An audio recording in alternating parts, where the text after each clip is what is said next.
parlons de la nécessité de faire Église autrement. Mais comme nous ne savons pas exactement ce que serait cet autrement, ben, pour l'essentiel, on a beaucoup continué de faire comme avant. Mais voilà que nous ne pouvons même plus faire comme avant. Comme les habitants de Jérusalem et du pays de Juda au temps de Jérémie, nous avons été arrachés à la sécurité de nos habitudes. Ça nous a été imposé. Nous ne pouvons plus fraterniser comme avant. Nous ne pouvons plus célébrer comme avant. Nous ne pouvons même plus, comme avant, vivre la Sainte Seine.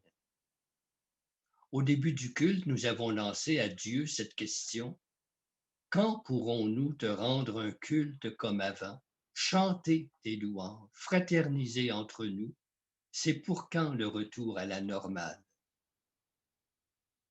Notre présent est difficile et notre avenir nous paraît incertain. Mais nous avons une mémoire sainte. Les textes de Jérémie que nous méditons ce matin mettent en relief l'affrontement entre deux espérances. L'espérance des déportés tournait son regard vers l'arrière, alors que celle de Jérémie portait son regard au-delà de ce qui était visible et prévisible dans l'avenir immédiat.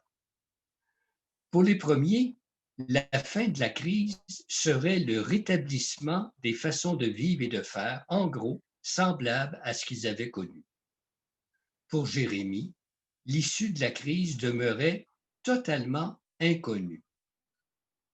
Les premiers avaient un espoir aux contours bien définis, mais ils étaient profondément inquiets et tourmentés. Jérémie avait une espérance aux contours très imprécis, mais il était extraordinairement serein.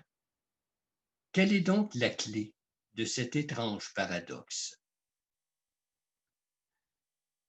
La grandeur de Jérémie plongé dans la crise, c'est de refuser le déni.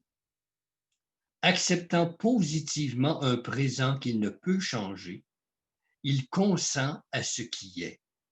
Il dit aux habitants encore à Jérusalem, comme aux déportés à Babylone: vous ne pouvez pas stopper le mouvement de l'histoire. L'empire babylonien s'étend sur le monde. Ne rêvez pas d'un vaccin qui pourrait l'arrêter. Plutôt que de retarder l'inévitable, vivez la crise en faisant confiance au Dieu des promesses. Jérémie écrit donc à la première vague de déportés: établissez-vous, pensez à bâtir l'avenir, adaptez-vous, faites-vous une nouvelle vie. Ni Jérémie, ni aucun de ses contemporains n'ont vu l'extraordinaire mutation apportée par l'exil. Mais les destinataires de sa lettre ont si bien bâti des maisons, planté des jardins et eu des enfants que son espérance s'est réalisée au-delà de toute attente.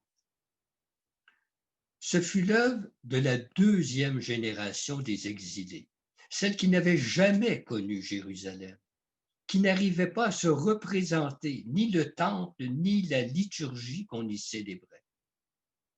S'ils parlaient l'hébreu à la maison, leur langue d'usage n'était plus celle de leurs parents.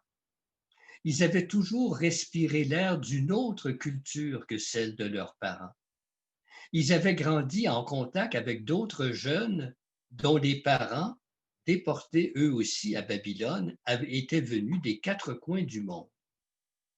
Eh bien, cette génération, qui n'avait jamais mis les pieds au temple, offert de sacrifices ou fait de pèlerinage, a appris à vivre de la parole, proclamée, méditée et célébrée. C'est elle qui a créé les synagogues, substituant la petite communauté à la foule qui remplissait le temple. Conservant les seules traditions qu'ils pouvaient respecter en captivité, comme le sabbat, la circoncision et certains interdits alimentaires, les exilés ont donné au judaïsme les signes de sa différence.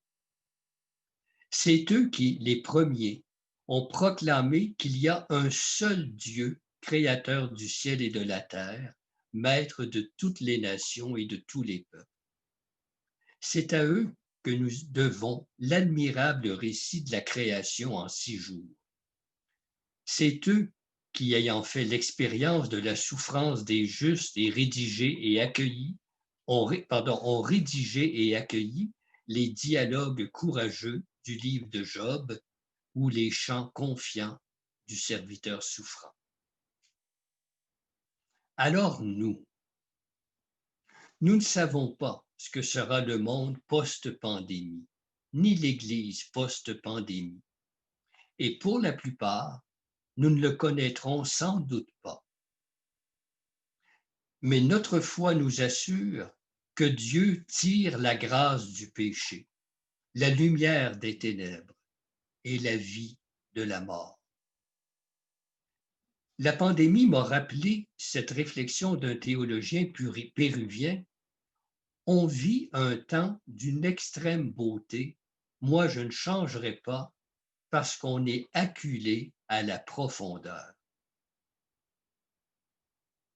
C'est dans la profondeur que se trouvent les sources de l'espérance. On espère à cause de quel Dieu est le Dieu de Jérémie? Quel Dieu est le Dieu de Jésus? Quel Dieu est notre Dieu? C'est celui qui ne ramène jamais en arrière, mais tire toujours par en avant. C'est le Dieu qui a arraché Abraham à ses traditions et ses habitudes et l'a lancé à sa rencontre vers un pays inconnu. C'est le Dieu qui a soustrait les Israélites où ils se trouvaient, ma foi, assez bien en Égypte, pour les précipiter à sa rencontre dans un désert terrifiant où de familles et clans cloisonnés, ils sont devenus un peuple. Le Dieu de notre espérance, c'est celui qui, ayant accueilli Jésus mourant dans la nuit, a transformé sa mort en vie pour toute l'humanité.